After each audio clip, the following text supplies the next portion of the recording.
when you see something which is outside of your name growing to become bigger than you, I think it gives you perspective. It makes you humble.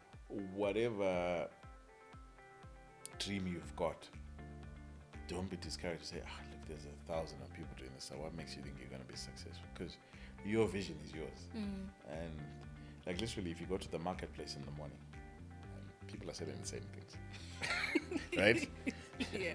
But they're all selling. Yeah. So everyone's got their niche. Someone's doing bright red tomatoes. Someone says, I'll do the ones that are not very bright. The medium rare ones. Everyone's got a buyer for the same thing. Yeah. The cost of doing business becomes less. You can actually save our roads because those batteries are heavy. So when they're coming all the way from China, the trucks are moving up and down. There's quite a lot.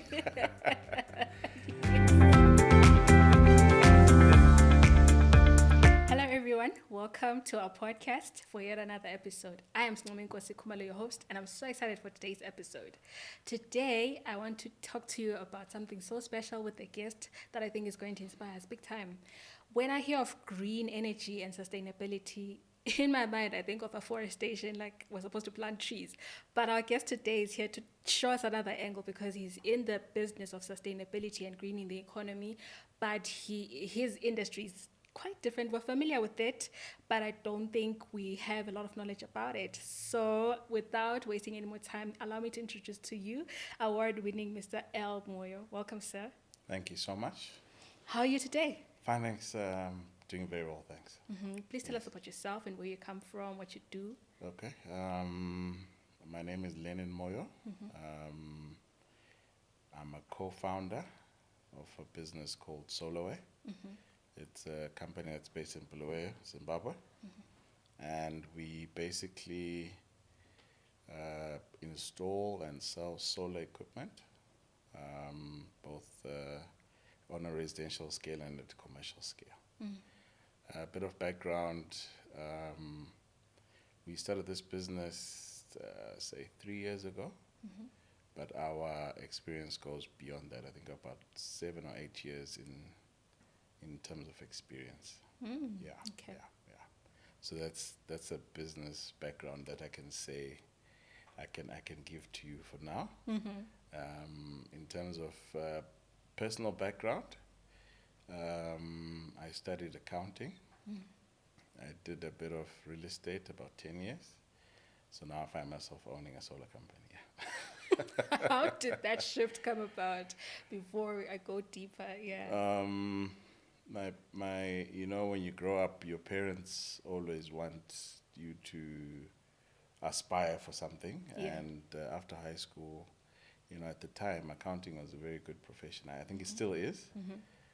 But it just wasn't something that called my inner self to do. So I did a qualification in accounting, but then I liked selling stuff, and I had the opportunity of going into real estate.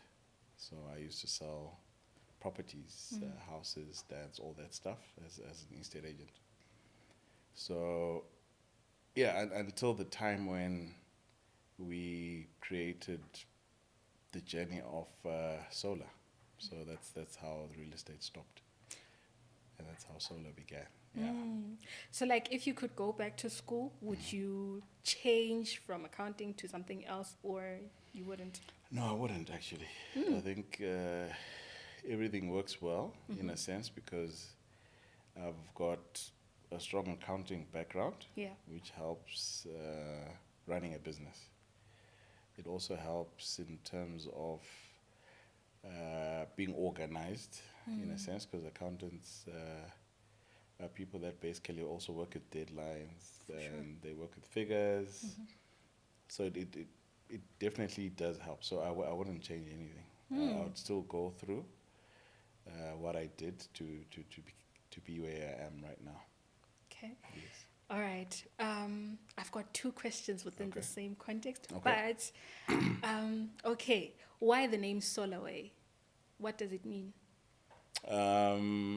So Solaway, we gave birth to Solar Way, and the name was going to be very particular. It's actually a part of a phrase. Solar is the only way. So we believe the revolution in terms of renewables, and solar may end up being the only way of living in the future, maybe even now, because not only is it an alternative, but in some places it's the only way of living. So you've got places which have no connectivity to the grid, and all that's relied upon is either firewood or, in our terms, solar. So we thought about the future, and we thought, look, there'll be a day where, in future or even in the present, where solar is actually the only way of powering either your home or your borehole's water. Yeah. So that's how it came about. So there's just a hyphen in between, but it's Solar Way. Solar is the only way. That's the name. Yeah. Okay. Yes, yeah. Maybe you've answered my second question, but I'll ask it anyway. Maybe you Okay. can expand it a little bit. Yeah. Why solar? Yeah. But I think when we started the business, we actually had a problem where we're staying with power. There was a fault for a good 7 months. So we couldn't access the grid for that long. So in that time period, it gave us time to research on what else we can use. Obviously, your firewood is not going to power your TV. It's not going to power your. It can give you a bit of heat, a bit of light, but it's not sustainable for urban living. Then you have a generator. Generators. We looked at that avenue. I don't really want to talk much about them. Everyone knows a generator. yeah. But it wasn't really sustainable in terms of, can you use it for a year Yeah. and throughout. Yeah. So your obvious stuff, the noise, and you have to cut it off, and all that kind of stuff. So then there was very little knowledge on solar power, not only in our country, but also globally. So, and it was also very expensive. So we decided to spend more time doing research. And that's how we saw that there might be an opportunity to turn it into a business, because it's helped us. So we installed solar, and it was able to power all our needs back then. So we thought, look, if it's helped us, it will help our neighbors. So initially, we'd just talk to our neighbors, look, we just installed this. They had the same problem, and we helped them do the same. Like, not even for monetary terms, like, we can, you can get it from here, and you can do this, you can do that, and we can join everything up for you. So then eventually it's like, wait a minute, we can make a bit of money out of it, but also helping people. Yeah. So I think that's how it started. And then from there, I was still in real estate. My co-founder was still in her career as well. So we'd get odd calls. We heard you can give us advice on solar, and that's how it grew into a formalized business, per se. Yeah. I'm realizing that your business comes with your passion for helping people. Would you say you're passionate about helping people selflessly? Yeah. I think so. It's not something that I've spent time to think about. And it's not really something that I would want to say out. Because I believe helping should be effortless. Yeah. Yeah, and it needs very little recognition. Yeah, that's what I believe. So for example, if I meet someone who needs something, the way I was raised up, I'm not supposed to sing about it, that, look, I helped X person. So I believe where you can make a difference without making much noise about it. I don't know if it makes sense. So hence why probably my upbringing will make me a bit shy to talk about help in terms of help being given. So I'd much rather do it and let the receiver be happy. Yeah. Yeah, when you were talking about making noise, I thought of this other story that's kind of like a joke that I saw online where they were saying an elephant carries its what's it called, the child, Calf. the calf, yes, Yes. for like, I don't know, over 2 years. I'm not sure of the duration It of should the. be quite a long time. Yeah. Yes, it's a long time, but it's quiet. But a chicken, just by laying one egg, the whole village has to know. I don't know what that story means, but I understand what you mean. Yes, Yes. Yeah. that big things sometimes are silent. The big impact is quietly done, but Yes. then, Yes. yeah, empty vessels make the most noise. Yeah. So I believe sometimes impact is personal. So we can celebrate. There's nothing wrong with celebrating it, but it's best felt by the recipient. For me, yeah, I believe that. Yeah. Okay. Yeah. Okay. What's been your biggest highlight in terms of establishing your business? I mean, just our biggest highlight is having the company the way it is. And also, I think when you start something, you never really know how far it will grow. And you never really know the impact it can have. I mean, initially when we started off, like I'm saying, it was just ex-neighbor or someone calling you. But now we can have clients from everywhere in the world. We don't physically know them by name. Okay, sometimes we can bump into them and we don't know them, and they can recognize the brand. So that in itself is an achievement in the sense that we've built something which is beyond us. Yeah.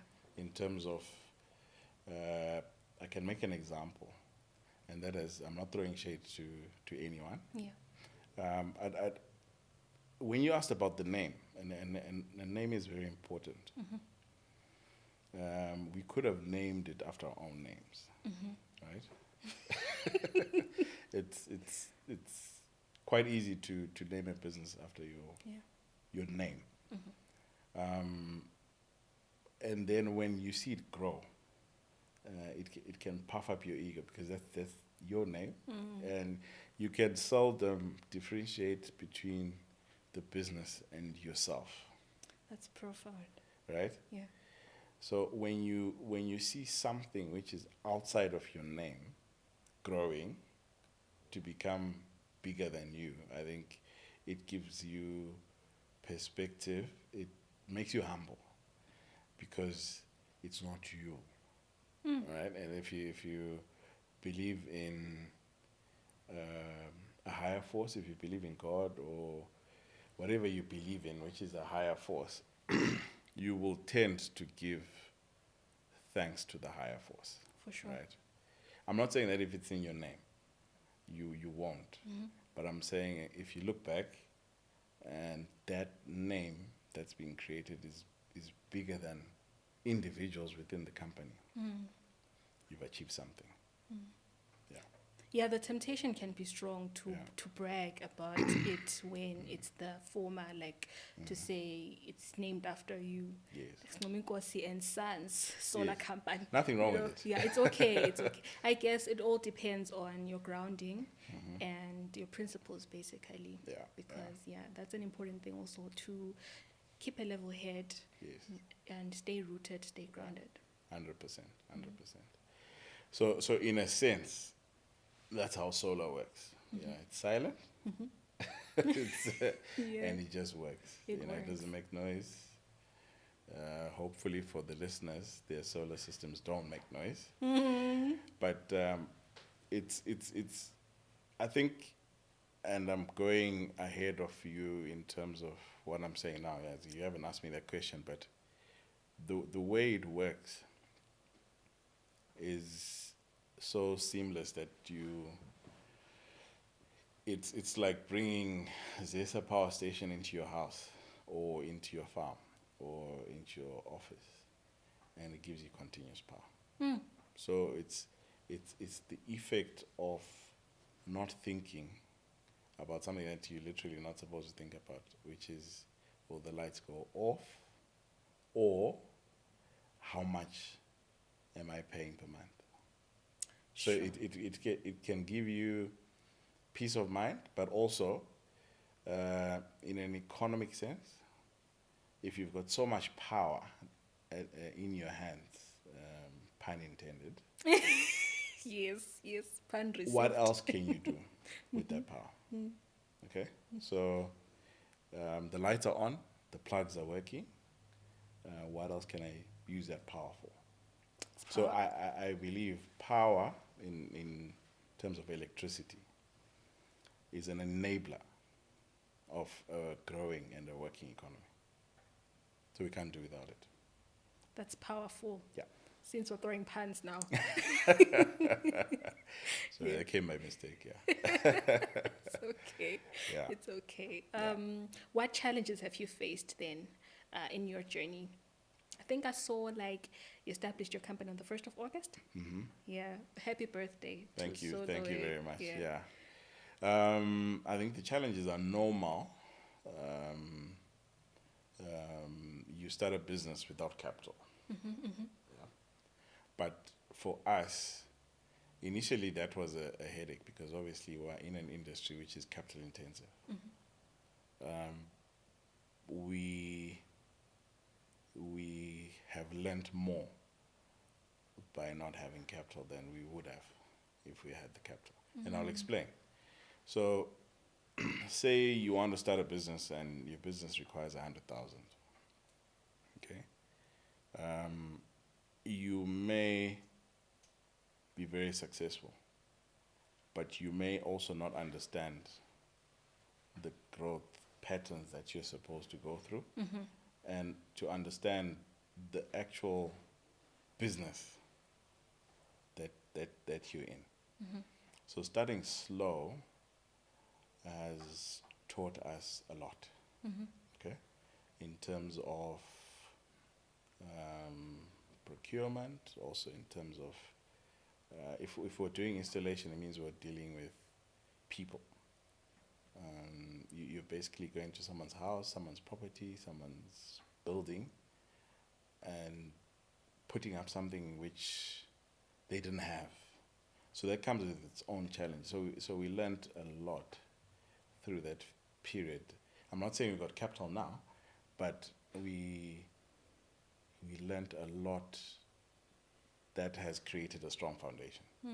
So that if we were to have capital now, it's easier for us to spring from where we are in a shorter space of time Yes. because of the knowledge base that we've created. Yes.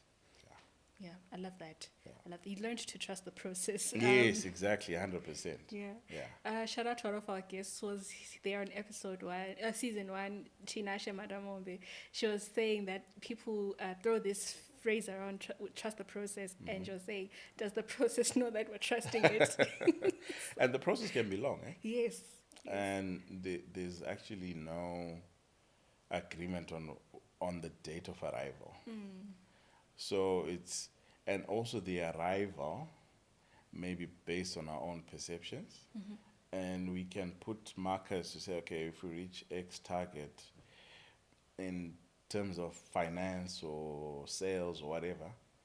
But I think as you go through it, you realize that those targets were actually small.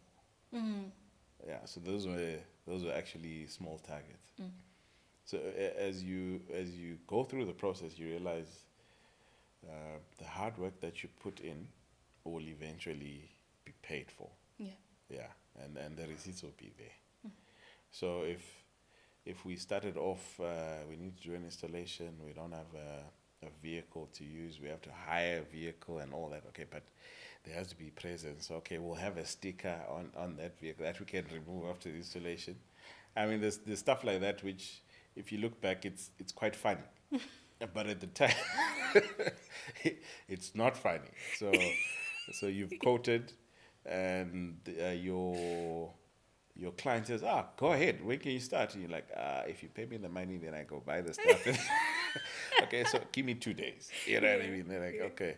And there's one client I need to give a shout out for, because we're starting off.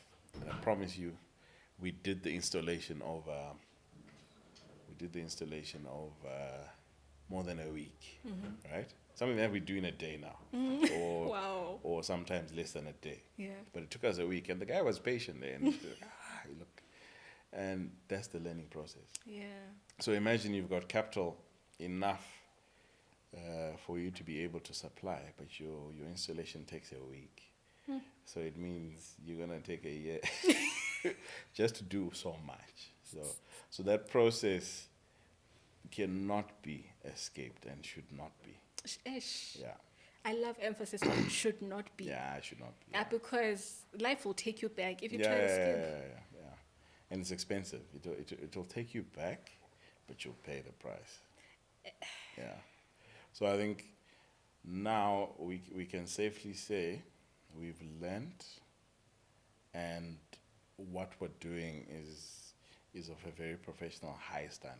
And I think also, whatever stage you are, you continue to learn. There's someone who will know better than you, or there's still more to learn. Yeah. In our era or our age, there's technology, and it's evolving. So we can't stick to what we've known. Yeah. So part of growing any business is to learn every day. Yeah, because everything is changing so fast. I mean, right now we're in the AI era, so who knows? Who knows, yeah. Being rigid won't help. No, it doesn't You've help. got to be fluid. Yeah. Hence why I suppose alternative energy is also something that we need to take up, because obviously, like I said before, we need power for so many things. And also, I think solar on the other side of it is actually on the water side, which is actually not an area that's talked about a lot. But I'll give you an example of when we grew up, we knew the manual boreholes. Or in the best Yes. Yeah? Yes. So now all that's all apart now. So there's you put your panels, you put your DC pump, and it just pumps into a tank, and you open a tap. And all that can be done in the most remote.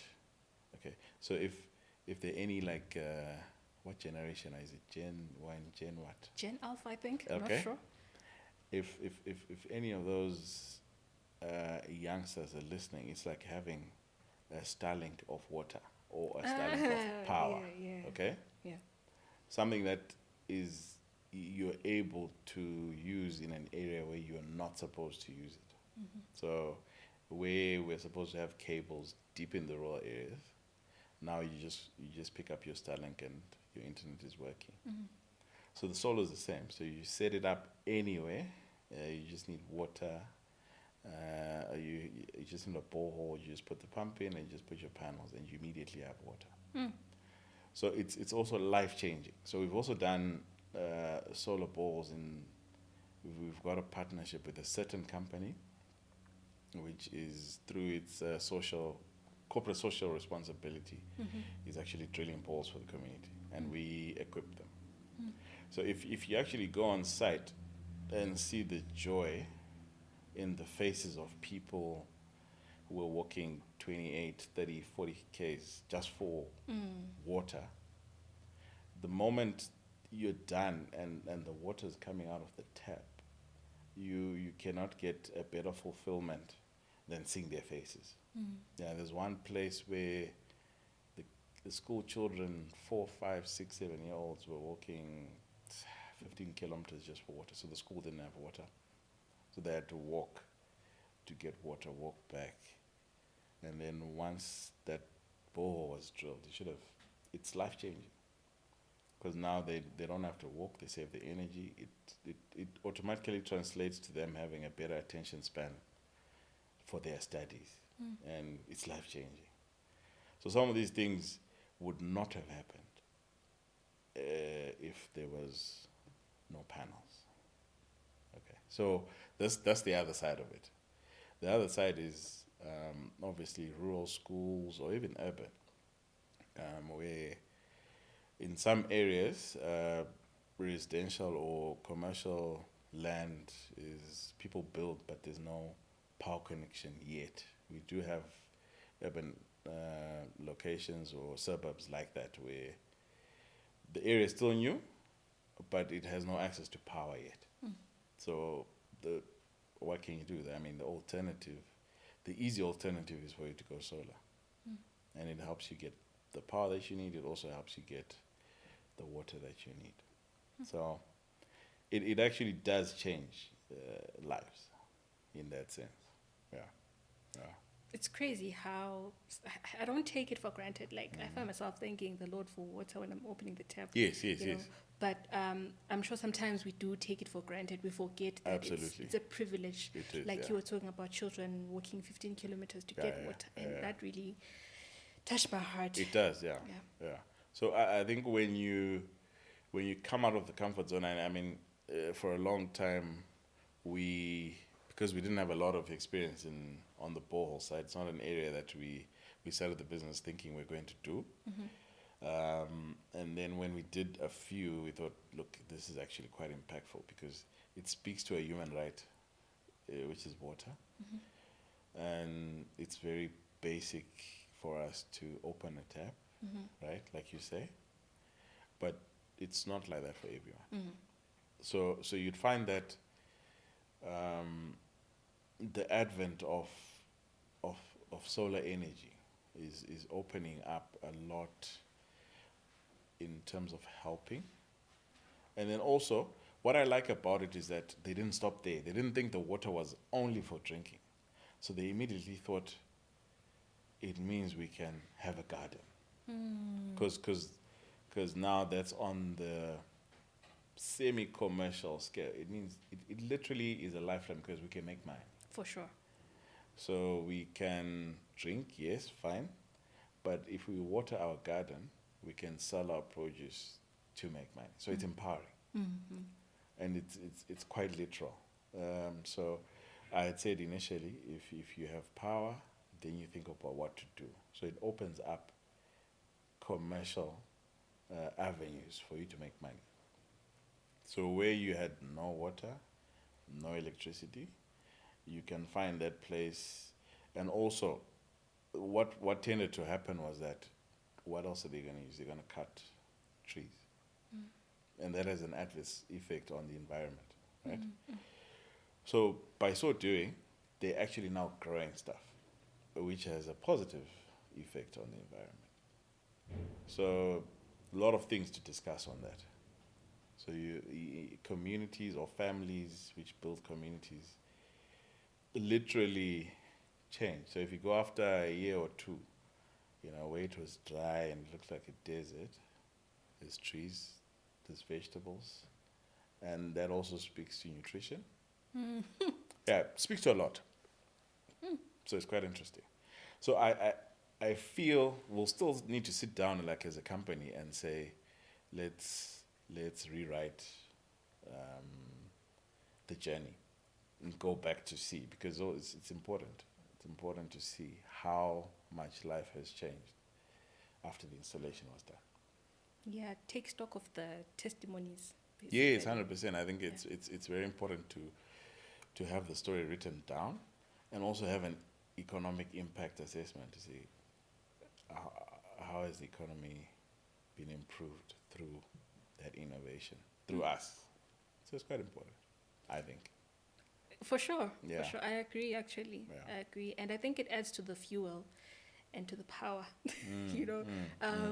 because I'm just realizing how you are not complacent. Well, I think you are not complacent from what I'm hearing and learning.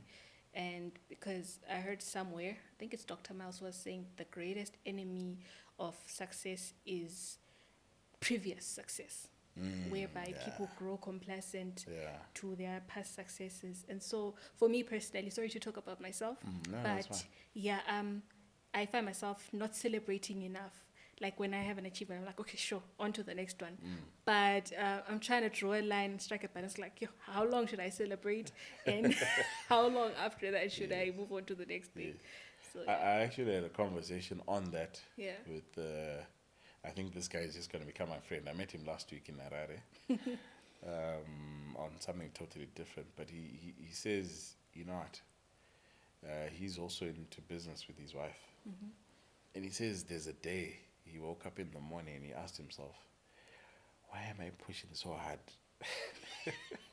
Like I didn't make $1 yesterday, but I'm still pushing. So every morning is the same, you know. And it's I also have another friend he's into, look, when you work hard, it must show that you've worked hard. You know, he's the kind of person to say, look, your wins you must celebrate your wins. Eh? People are different. Yeah. But I think what you're saying is important because we, especially as business owners, yesterday is quickly forgotten. So we don't want it's chasing after the next. The next year. So you can fall into a trap of continue on that path and sometimes not even resting. For sure. You know, and fatigue. Burnout. All those things can happen, which will make you very inefficient and cranky. So I think you're right. It's actually quite cool because I don't really talk about this stuff myself. I fall into that trap of work where things need to be done, KPIs and all that, and yeah, sometimes and I don't think we are at a stage of where we think we have to be. We're far from what we envision us being. So I think that's another thing. You just keep pushing. Yeah. And yet when you look back, there's so many things that you've done which are worth applauding. Sometimes silently, sometimes loudly. Yeah. James Clear in his book, I hate to use big words, but I liked that terminology or the sentence. He calls it aggregation of marginal gains, basically compound interest. So sometimes you may think you're not making progress, but when you look back, you realize actually those small wins are gigantic. If they're compounded, no, 100%. And my wife is one of those. Yeah, she says no win is small. A win is a win. You know what I mean? So we've sort of got that balance. I'm more, but it's the scale of it is. But I've learned to appreciate that truth. That look, when you hit a certain marker, it is a win. And I think it's also important for upcoming business people or people that are wanting to be in business that takes clearance certificates. It's a win. Yes. A shop license, you know what I mean? For sure. Is a win. Yeah. So those formal documents, you know, when you receive your company document, your CRA 14, CRA 5, CRA 6, all those, certificate of incorporation, those are wins because that's your birthday. That's the day when things began, right? So it's on those documents, the date is there. So those are wins, 100%. So the history must be there, and it helps shaping the future as well. It helps you become a better leader when you are able to recognize the small wins. Yeah. Like you were speaking about how being hungry for success can make you cranky. Yeah. So automatically a pan came, Yeah. and I thought you're hungry and angry, so you're hangry. I see. That's a good one. You're hangry. You're Yeah, hangry yeah. for success, but it's Those are prerequisites. You have to want it to make it. That's literally you're quoting books, and most business people that I've spoken to that I feel are very successful tell me, look, I'm not even halfway there, and I look at what they've done. What you talking about? I said, yeah, look, the plans that we have, and it inspires you to think. People that we look up to feel like they haven't yet done anything. in terms of the vision. I mean, what's important is the vision. For sure. Yeah. So if the vision is not yet fully manifested, without being religious, you have not achieved it. So you still have to go. You still have to go. Yeah. Yeah. And it makes me realize that, like we were saying, it adds to the big picture, right? So in your hunger, celebrate those little wins, because at the end of the day, they will definitely add up, because without them, there's no big winner. For sure. And we should avoid the temptation to compare journeys. Yes, like to say, I haven't important. done what he has done. The journeys are 100%, different. And also, you 100%. don't know the source, like, of that person. Maybe that person depends on something else, or what. Maybe you are inspired or motivated by your children. Yes. He's motivated by money. Yes. The other person is motivated by getting a Ferrari. It's different. Yeah. So Yeah, like you've hit the nail on the head, 100%. So also, our let's put it this way: everyone's dream is valid. So, for example, you can say, "Ish, there's so many solar companies, right?" Which is true, but every other solar company's vision is different, right? What they want to achieve and how they want to do it is totally different from how the next person is going to do it. So whatever dream you've got, don't be discouraged to say, look, there's 1,000 of people doing this. So what makes you think you're going to be successful? Because your vision is yours. And like literally, if you go to the marketplace in the morning, and people are selling the same things, right? yeah.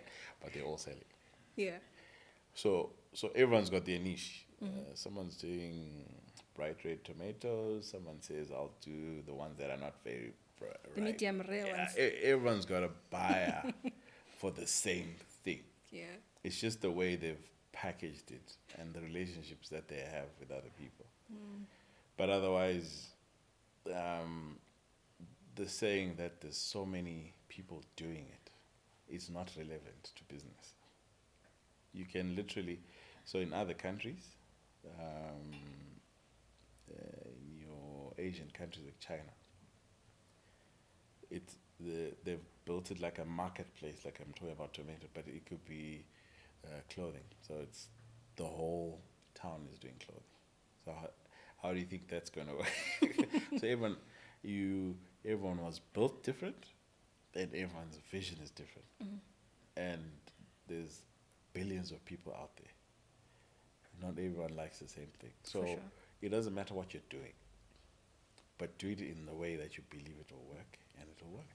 And you'll find someone who wants No, exactly 100%, what you, 100%. the product that you're producing. Yeah. And sometimes if the product is more expensive because of the quality, they're still fine. Still fine. You will still get a buy in that regard. So not everything must be cheap. I always love, like I was telling someone when they say this restaurant is expensive, I was like, you are not the target market. Yeah, It sounds quite harsh, eh? But that's the reality of life. I was trying to show the perspective. Yeah. And shout out to Terence Bukova. There's a time when I was telling him about a venue. I was like, it's so expensive. He's like, you know what, SK? He calls me SK. He's like, you know what, SK? I want to teach you something in life. Yeah. Either you can afford it or you can't. Yeah, but yeah. don't ever think things are expensive. Yeah. And that changed the trajectory. And Jay-Z said, if you can't buy it twice, you can't afford it. Yeah, so it's harsh, but it's true. It's eh? true. So some things in the same industry, some things will be 2 times, 3 times the price. And they do say, like, your flagship, like your Porsche or your Ferraris don't need to advertise every day because the people want it to find it. It's harsh, but it's true. And so it all depends what your brand is. You know what I mean? So That's really interesting. they don't really have to be flashing a Ferrari every day. People are not going to... Yeah, that's not who's going to buy it. The person who's going to buy it will look for it. For sure. And will be found, yeah. For sure. There's a question that I've been thinking about, right? And we were discussing it before you came. Okay. I think people, I don't know if they've asked you this before, but I think sometimes we can shy away from asking these questions because maybe, yeah, I don't know. Can solar work when it's cloudy, like, and all of that? How does it work? Okay. Yeah. That's a good question. So solar panels are developing every day. Mm-hmm. Okay. So from where we started off, I think they've been in the market for probably 30 years, Mm-hmm. right? But they've developed so much. To answer your question, where they are now, they don't actually use sunshine Mm-hmm. as per se. Mm-hmm. They use tiny rays. So you'd find that they're actually more efficient when it's partly cloudy. Okay. Because remember, we are talking about our climate, which is mostly clear skies throughout the year.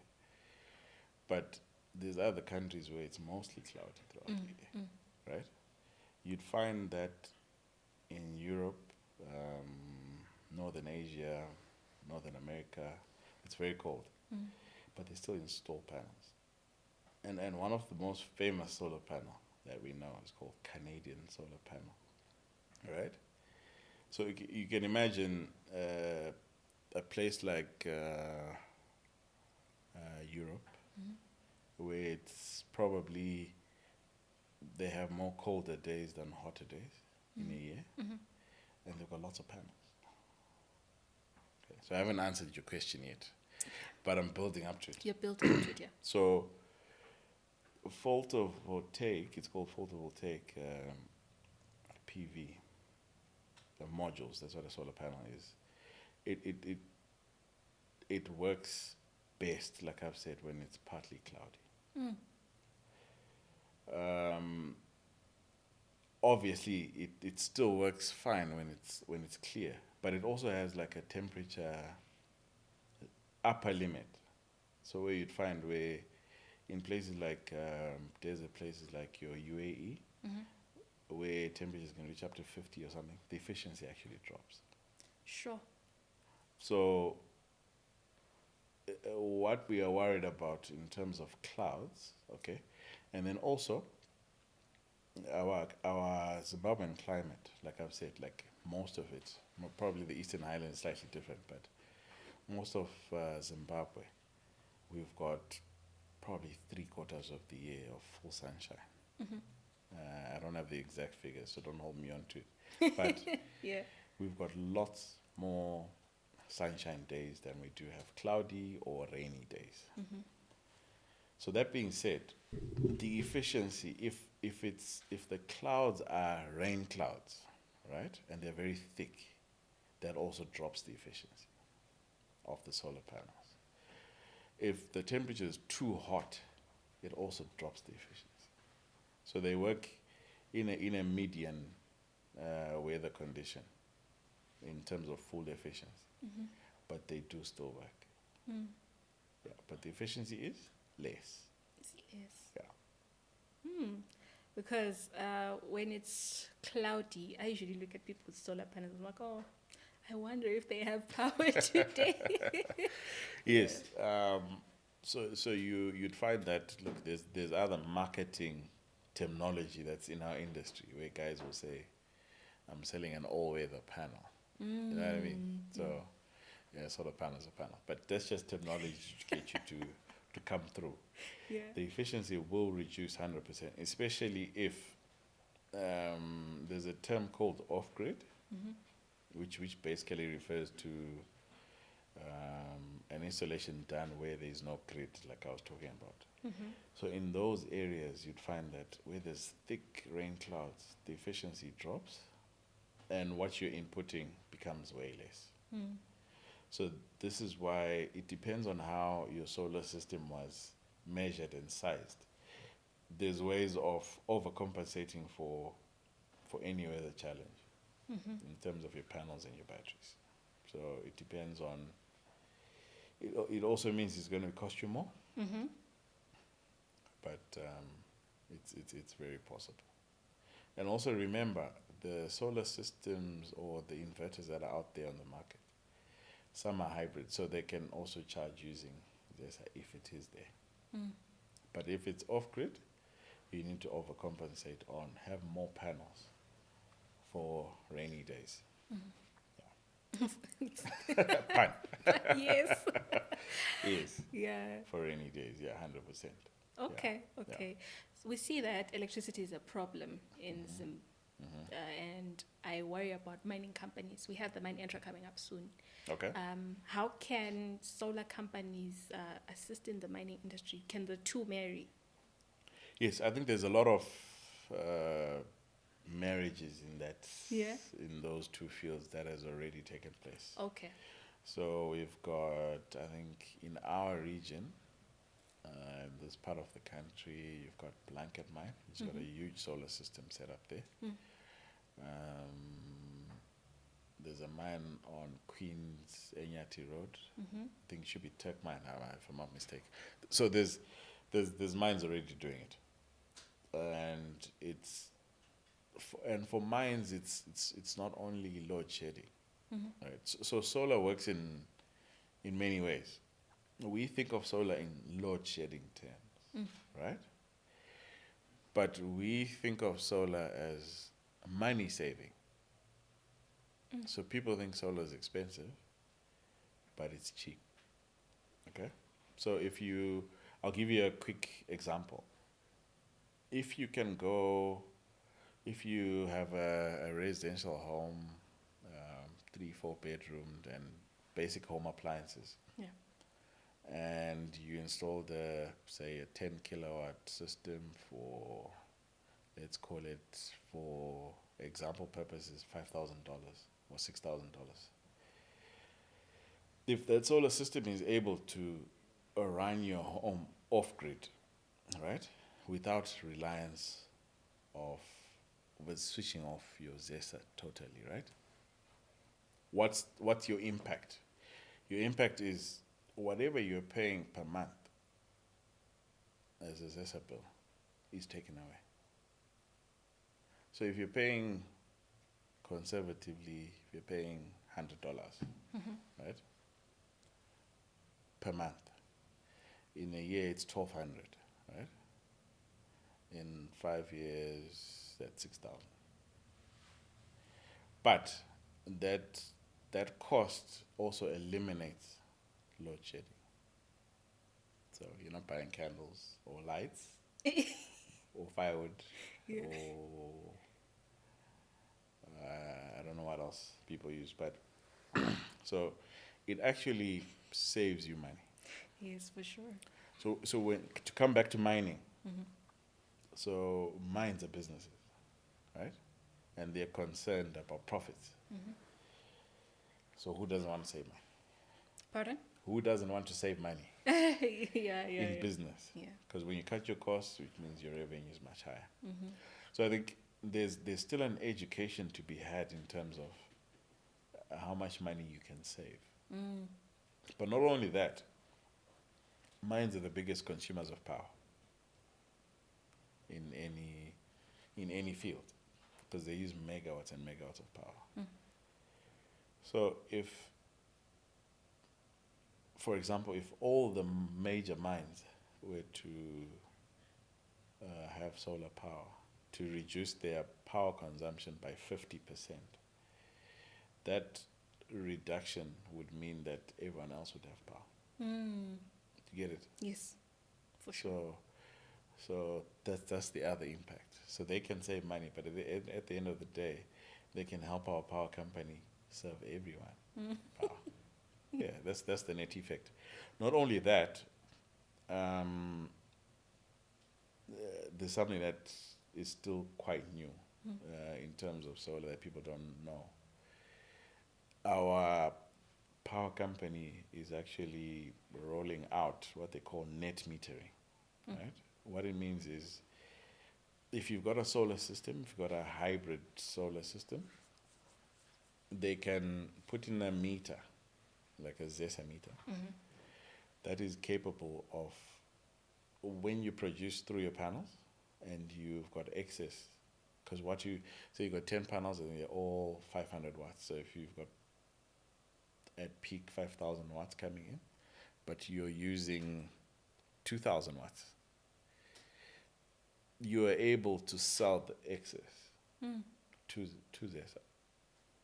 Okay, but they don't pay you cash. What they do is what you use of ZESA minus what you sent to them, you pay the difference. If you've sent them more, you don't pay anything. Okay. Yeah.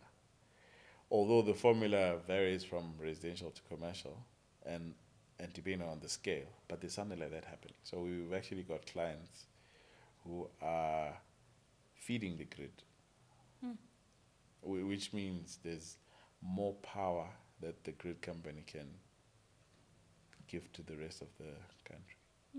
So mines are also taking advantage of that, so that whatever power you've produced, if you have excess, you push power to the grid. It's quite a lot. It is interesting. It reminds me of your co-founder during the awards last year. Yes. She said something interesting that made me laugh. That's why I still remember it. Yeah. She said, when power goes off, we rejoice because business is high for us. You know. Yeah, but we're not looking at that like that anymore. Yeah, it's quite funny.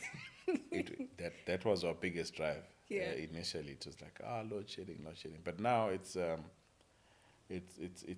business model looking at costs. How can we reduce your costs as a business, but also giving you constant power. And you'd find that with manufacturing, farming, specialized farming, some specialized sectors. I was reading, because I do a lot of research on solar, and there's a plant in South Africa that manufactures German cars, either VW or BMW. But they say, not me, if there's a power outage, unplanned, right, and it stops the plant, it needs to take 2 weeks to start up again. And that's a loss of money.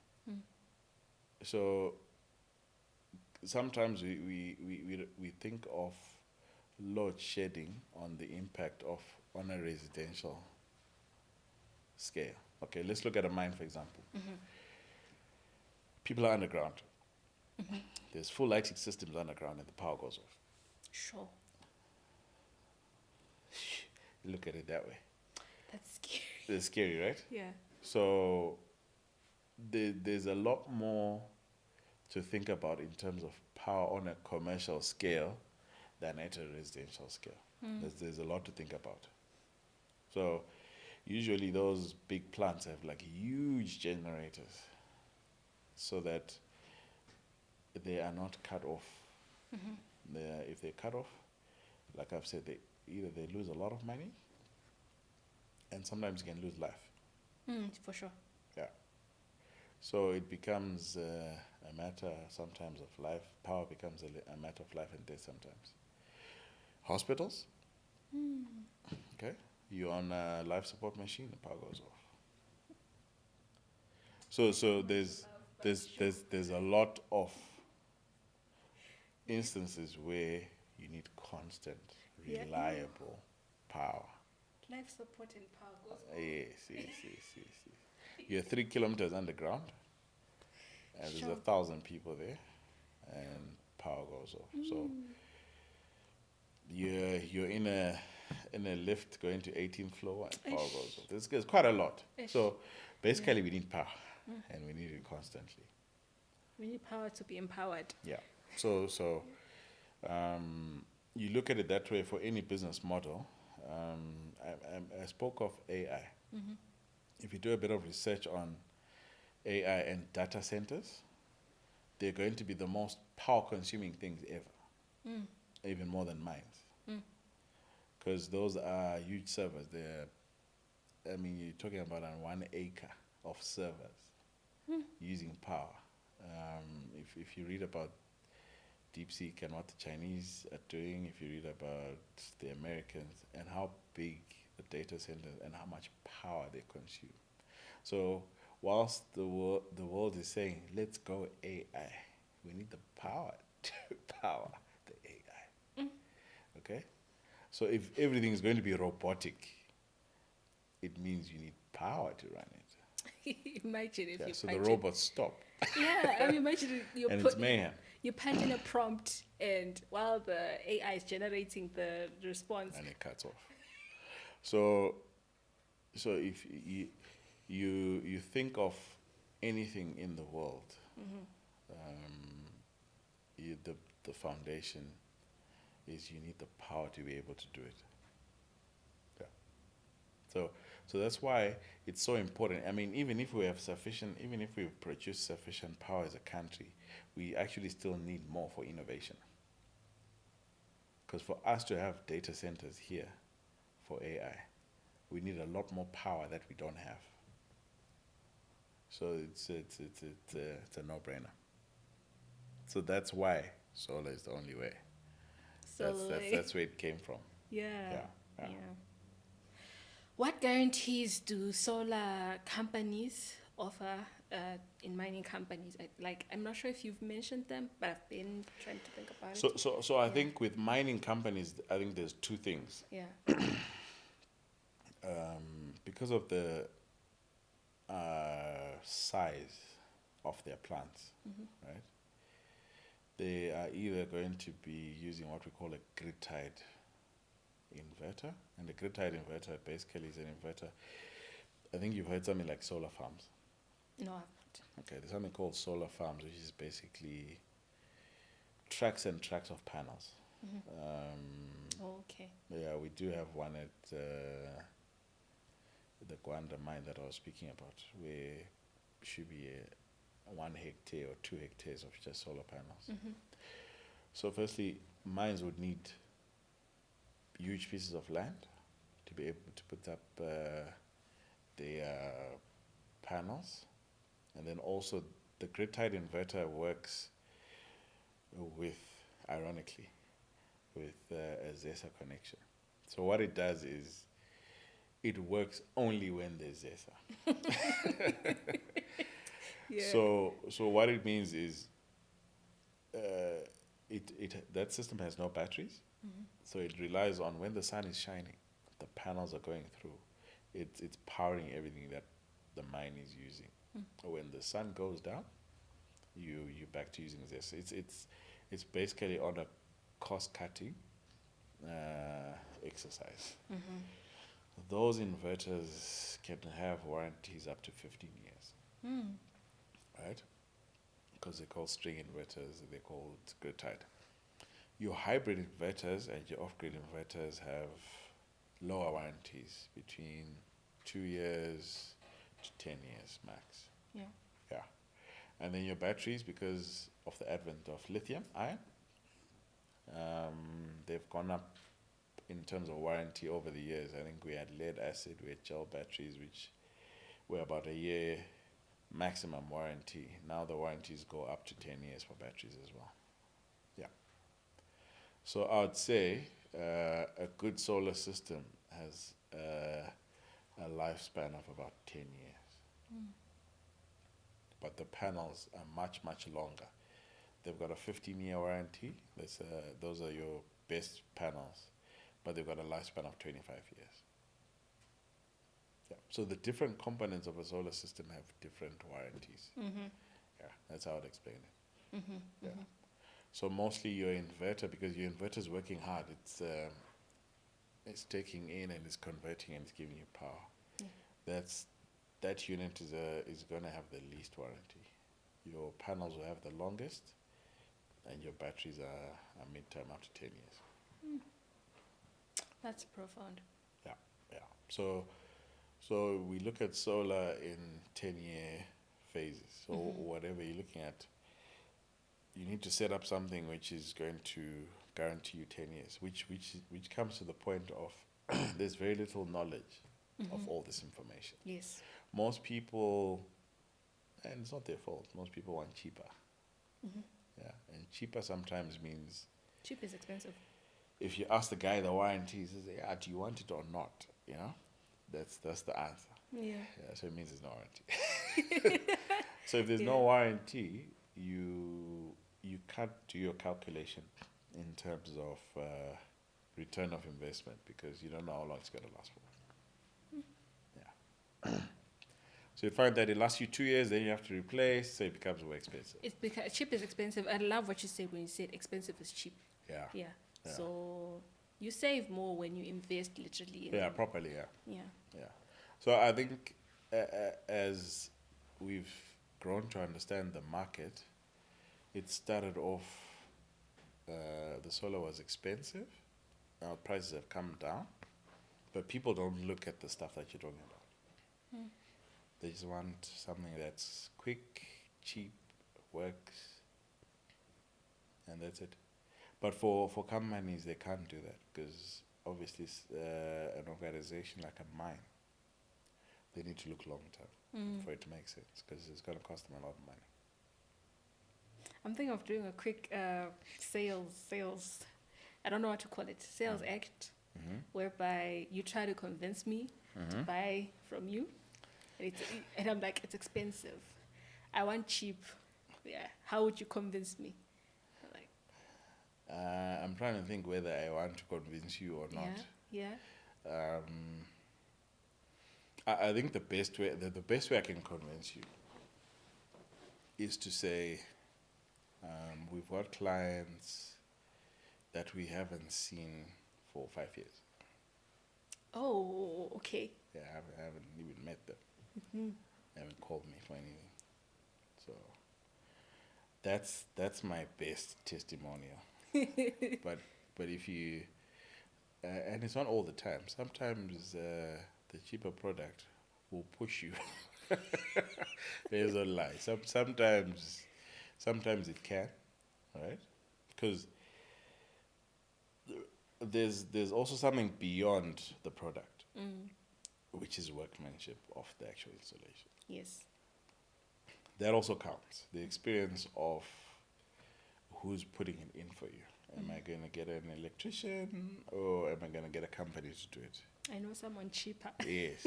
That's pretty fine because I suppose we all started as the cheaper guy. Yeah. And we grew in our ways.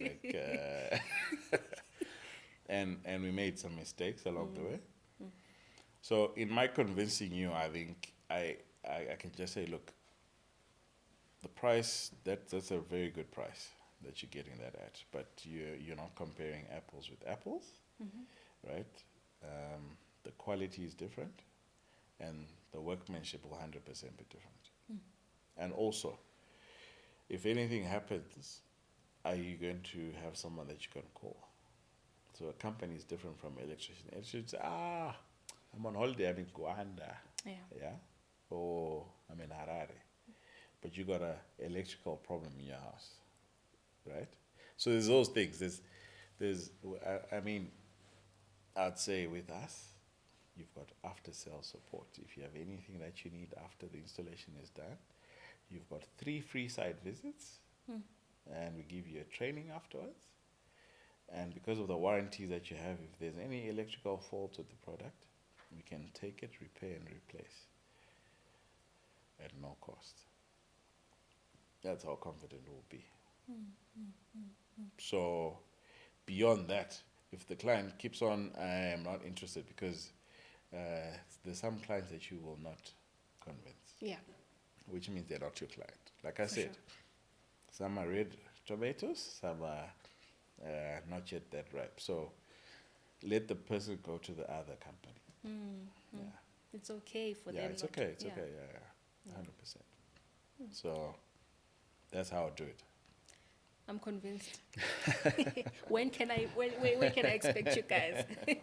I think we basically have a model of, as soon as we strike an arrangement, within 48 hours everything's done.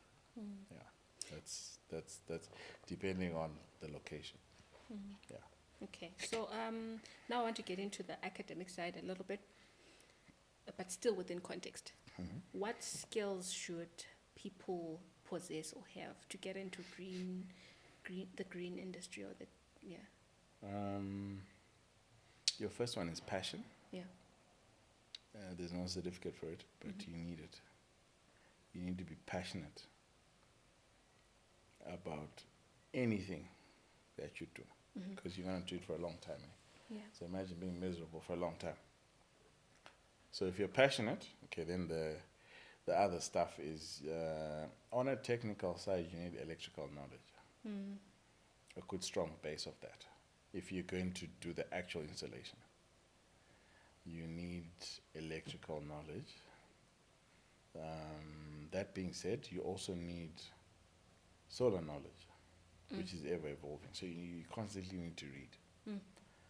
And I'm not hating on installers, but the reading aspect on many people is not there. So once I learn something, I can install this, I stop learning. But like I said, the products keep changing. So what you have is, the good thing is that manufacturers actually call us for trainings. So you've got a product coming up. Would you like to attend? We'll give you a training. What's the difference between the newer one and the older one? Are they compatible? etc. So there's continuous learning, which our installers get. And if you want to get into that field, I think passion beats anything, actually. Yeah, because it's a field which is, I don't think it's older than 10 years in our country, actively. So it's also still in its infancy. So people are still learning the ropes in terms of the regulations, the standards, and you find so many different ways of doing things which are not yet standardized, but you definitely need to learn a lot. Yeah. So even a strong electrical background does not equate to a good solar installation, unfortunately, because what you're doing in a house wiring or in an electrical, full-time electrical, may be different to the way an inverter works, because that's a totally different component. Yeah. So you'd find that I'm not a qualified electrician, but my knowledge base on that particular field of solar would be more than an electrician. Mainly because I just read. I just want to find out more. Yeah. And I play around with the actual gadgets. Yeah. I did technical graphics at school. Okay. So my teacher used to say, shout out to you, sir. He used to say, if you want to hide information from a person, put it in a book. Yeah, it's true. And it's true. Yeah. So And right now, like I was saying, we've got internet. There's a lot. I mean, but it still fits into the internet. Still fits into the book, because what we spend our time on the internet doing, if you look at your logs on your phone, like if it records the apps that you use, WhatsApp, your socials will have a 90%, 80% plus time rating on your usage of your device. And Google will have 1-2%. So it shows you, like, if you want to be good at anything. And now there's what's the name of the Chat GPT. yeah. People don't use that thing, but you've got so much information that you can get there. Plenty. So I think it's also just to help out on the younger generation, to say all the information is there for you to actually have more information than people that are in the field. All the information is there, but seldom do people go and get it. Yeah. It's important to always have a hunger for learning, because life never stops teaching, and life never stops evolving, basically. if you had unlimited resources, what's the boldest solar-powered innovation you'd introduce to the mining industry tomorrow? Oof. A battery-powered mine, off-grid mine. I think because I think there's two things within that mining space, actually. The boldest thing I would do is Zimbabwe's got a lot of lithium, right?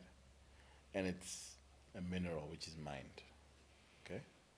So the boldest thing I would do was to have the first Zimbabwean-made lithium battery, right, which is made from our own lithium using our everything, like 100% Zimbabwean lithium battery. And if as a country we get to a stage where we've got that, it means we don't have to import. I'm not an economist, but I think that helps the country a lot, because the money that we're sending out to import all the stuff that we're bringing in would circulate within, and it makes sense for it to be that way. Yeah. So that, I think that is the boldest. And also, obviously, I'm not so sure whether we've got all the materials, but just to have a Zimbabwe-made solar panel, a Zimbabwe-made inverter. So I think the reason why I keep saying we've got lots of knowledge on the internet is to say we need to then go to the next stage of, okay, we're not installing, but we are manufacturing, which creates more jobs. It's more lasting, because then the price is right, you can still export to other countries.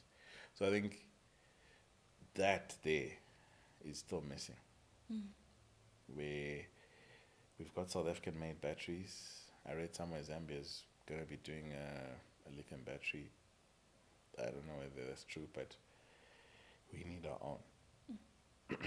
Imagine having that. That would change everything. So own solar panels, own inverters, own batteries. But we still need power to get there. Yeah. That's a good one. Yeah, we still That need is power a to good get one. there. Yeah. I love your response, because I think sustainability is mostly looked at from the environmental side. Yeah. But very few times do people think of the other pillars, the economic sustainability and the social sustainability. So you talking about inventing our own products here, it taps into all the pillars, and we have a good structure. Yeah. And I'd like to say there's a lot of youngsters doing electrical engineering or electronics or stuff like that. They should just look into it, because the market is crying and begging for a locally made solar products. We want to support local, you know. Yeah. So I think that's the dream, really. Not only for us as a company, but it's a big dream that if we had that would change a lot. It means we can mass produce, we can cut our costs, there's a lot. The cost of doing business becomes less. Can actually save our roads, because those batteries are heavy. So when they're coming all the way from China, the trucks are moving up and down, you know. There's quite a lot. Yes. A standard lithium battery is 60 kilograms. So imagine a truck full of that. It's quite heavy. It is. So I think if we I think we can get there. That's the thing. I think we can get there. Have our own lithium processing plant in this country to process and make battery cells, do everything here. Have you ever explored using solar installations to rehabilitate disused mining land? Or Not yet. I think it would be a good avenue. Yeah. We're actually working with actually the company I spoke about that's doing the corporate social responsibility is a mine. Mm-hmm. And they've seen the impact that it has in the community. So I think, in as much as there's a lot of work to be done, there's also a lot of impact that can be done now. So I think there's a lot of synergies that we can do with mine, because I don't have a lot of knowledge in mining, but I know when they go down, sometimes they meet up with water, right? And they also need water for their processes. Yeah. But you find that a community just close to them actually needs that water. So sometimes it's just a matter of being in a place like that where to someone water is a problem, and to someone it's a basic need. How do you bridge the two, right? And it's stuff like that which we need to have those conversations with mines. Say, look, you guys, you literally are saying you got too much water that you need to pump out. And there's a community just 10, 15 k's away that actually needs that water. So what synergy can be done? Yeah. So that's just one example. There's quite a few things that you can look into in the mining field. Because once that water's out, they're happy, but these guys are also happy. And then they can get going on the business that they need to do. Yeah. So I think we do need to spend more time out in the bush than we do here. Yeah. So most of our clients are in the bush. In the bush. Yeah. Yeah. Okay. Great. So I found a way of framing my question. Okay. Yeah, it's a bit of a broad one, but I think it's quite interesting in the sense that it also involves the participation of local authorities in spearheading the adoption of green energy. I've heard a lot of talk about green energy being at the forefront of global economic transformation through the adoption of green energy as one of the top maybe UN social development goals. Yes, for true. 2030. Has there been any activities or policies or programs that the local government has put across, maybe in terms of driving the adoption of green energy throughout the country, or making it easier for players like you who are spearheading the adoption of clean energy within Zimbabwe? It's a good question. Yes, there's actually quite a lot going on in terms of policy. And what the government's done, because we are importing all our solar equipment through Zimra, there's no duty on solar equipment. So that goes to make it cheaper for people to have, right? That's one thing. So there's no duty on solar equipment. There's also different policies that are in the pipeline to do with that UN initiative. I think you'd find that most projects, even ZESA itself, is in terms of their rural electrification. Some of the projects they're using solar instead of the traditional hydro or coal power stations. So there is a lot happening on policy. There's a lot happening. I think the government also through ZERA, they've licensed, I'm not so sure the number, but they've licensed many companies that want to be independent power producers, which means they've been given license to build solar farms in Zimbabwe, selling to ZESA. So that goes to policy as well, and trying to tag onto it. So I can check the figures, but it's on public record that there's a lot of should be more than 10, I think, and you're talking megawatts of power. So yeah, there's advantages of doing your solar system, and there's no regulation of you having solar at your house, so you can have solar. It's totally allowed. In some countries, it's cumbersome for you to have a solar installation at your house. There's a lot of fees that you actually have to pay to set it up, and compliance regulations that come with it. But here, the government has given us the leeway to install our solar systems and get going. So I think it's an advantage. We're allowed to do that. Yeah. We're having an interesting conversation just as we were talking about how we frame some of the questions with the question. There was an idea that I came across. Sorry, excuse me. There was an article that I came across where there's some solar firm in South Africa that's actually on the verge of supplying in vast volume solar equipment in a form of a rent-to-buy kind of model, where they install a solar kit for you, and then you pay for it over time, like you would pay when you're actually consuming electricity. Yes. Yes. That's coming here as well. It's coming here. Oh, well, that's interesting, because I wanted to get your comment on that and have an appreciation of whether if we are going to have a kind of a setting. It's going to come, yeah. So there's actually that model that you're talking about speaks to the cost now. So what they've done is they work out the cost of your bills, right? And then they look at the cost of the equipment. If the equipment is going to last 10, 12 years, they basically have said to you, okay, you don't have the capital to do it.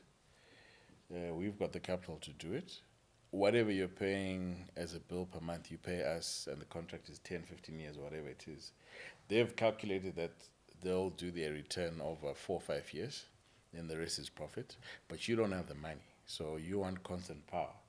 So it's a win-win for everyone. So you continue paying 20, 30 bucks, 50 bucks, 100 bucks in that contract, and there's a profit element to their side as well.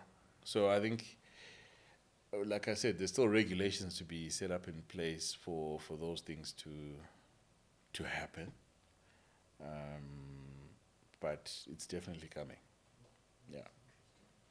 They can actually also rent your roof. Okay, so a place like ZITF, look at, like I always come here and I say, with all this roof space, we can power up the whole CBD. Bro. So they just come and say, look, how much will you charge us to rent this roof for the next 15 years, right?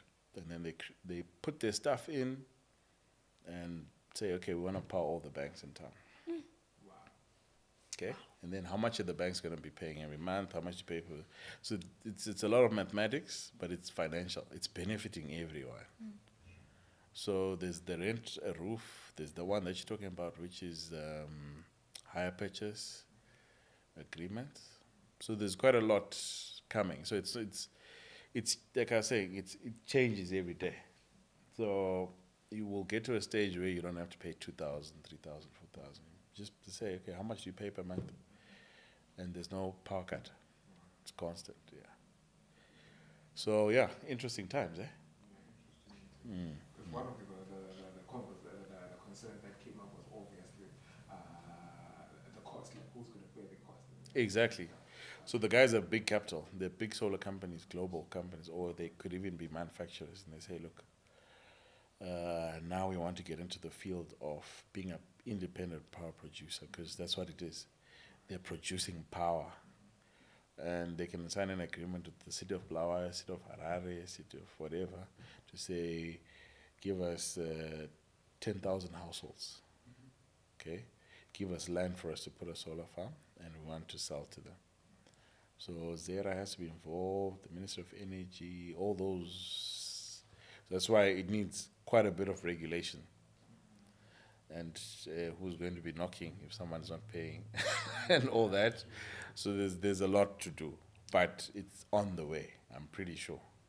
Yeah. You also raised a very interesting point about like having our own, products Yeah. to like fit into Yeah. the solar space. Yeah. And that was quite interesting in the sense that that was in March 2023 where I came across a presentation by forgetting the name of the He's seen the frequenting Zim in China. Yeah, so he's doing a lot of research there in terms of like developing our own lithium batteries based on what's been discovered so far as being the most abundant lithium composite deposit across the country. I'm not entirely sure of how far they've gone with that program, but I think that would be one of the most interesting topics. You might want to I think the universities are working on it, because I read something recently that they're getting to a certain stage. Yeah, but also what delays is for you to have a 5-year warranty also means you have to test it out for 5 years, or put it in conditions which seem like a 5-year period. So the product might be there, but in testing phase. Yeah, so those countries that are producing now had a head start. They started doing 30 years ago and then tested over. Okay, this one will last 2 years. Tweak it there. So the research is ongoing. So you'd find that in the next couple of years, we could have it. Yeah, it might. I'm not sure, but I know the universities are really, really working on it. Yeah. Are you contributing in any way to like? Not yet. I think we still need to synergize with the university or polytechnic to in that sphere of doing batteries. Yeah, because there's another thing which is required, which is on the electronics, but it's called a BMS, which is a battery management software, which actually controls the battery. That's a trickier aspect than the actual cells. The cells are fine, but now that regulation, to say overcharging, temperature control, discharging, that unit is not easy to do. So I think, but I'm pretty sure we've got enough smart people in this country to be able to crack it in the shortest period of time. So I'm confident they'll get it done. Well, I think it would be really exciting to Yes. see a setting where all the players, the major players in the green energy space, are coming together with the local. Yes, 100%. Yeah. To like drive at fast pace those programs that are Because they need our input in terms of this is what's on the market, right? And we need to tell them, okay, it's developing this way, it's acting this way, so that as they do their research, they get live feedback, and whatever they've created, they can give us to test as well on live situations. Okay, let's really test your battery against these ones. So hopefully, if I'm invited in a year or two, I'll have positive feedback. That's another reason. We'll definitely be here. Yeah. All right. So before we wrap up, Yeah. let's have a quick fire round. Okay. Yeah, we'll ask a short question and then just give me short answers. Okay. All right. Solar in one word. Power. Okay. What's the biggest myth about going green? Expensive. Okay. Would you rather power a mine or a city? City. Solar or hydro? What's more scalable in Zim? Solar. Okay. Most underrated green habit? Green habit. Underrated. Chopping wood. Okay. Yeah. Yeah. Okay. One thing you wish everyone understood about solar? How it works. Okay. Morning installs or night maintenance? Night maintenance. Okay. All right. If solar power had a theme song, what would it be? Solar is the only way. Okay. Yeah. Okay. Favor local innovation in green tech? Innovation. I think I saw something, it's going to be slightly longer, but it was a solar stove Okay. done by a rural guy in Mutare. That's so cool. Yeah. Yeah. What's the future of energy in 3 words?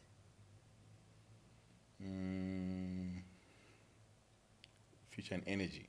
Future of energy in 3 words. I think solar and what they call nuclear. Those two. Angisoli. How do you define impact? Measurable. It has to be measurable. And felt, Okay. not just celebrated. It has to. You have to measure impact, and the recipients must feel it. Let's feel Yeah, it. like an earthquake. Green business advice in one sentence. It's not easy. It's going to take time, but it's sustainable. Okay. What do you hope for Zimbabwe's green economy? We hope for growth, and we hope for our own products, and we hope that drive will be transformative to every sector in the country. That's our hope. Well, like you said, hopefully you'll be back for yet another season Yeah, so that thank we you so continue much. this discussion, because I think there's so much to explore. But for now, I have to wrap it up. Thank you so much for this discussion. Okay, thank you so much for having me. It was an honor Thank having you. you. I think we learned a lot. Yeah. Drum roll if you learned. Thank you so much. Shout out to you guys. Thank you so much, and all Okay. the best with Soloway and all that you have to do, your future endeavors. Okay. Hope to see more power, Thank you very much. I hope, both literally and rhetorically. yeah, I hope the podcast grows, and we'll be watching and supporting you from the sidelines.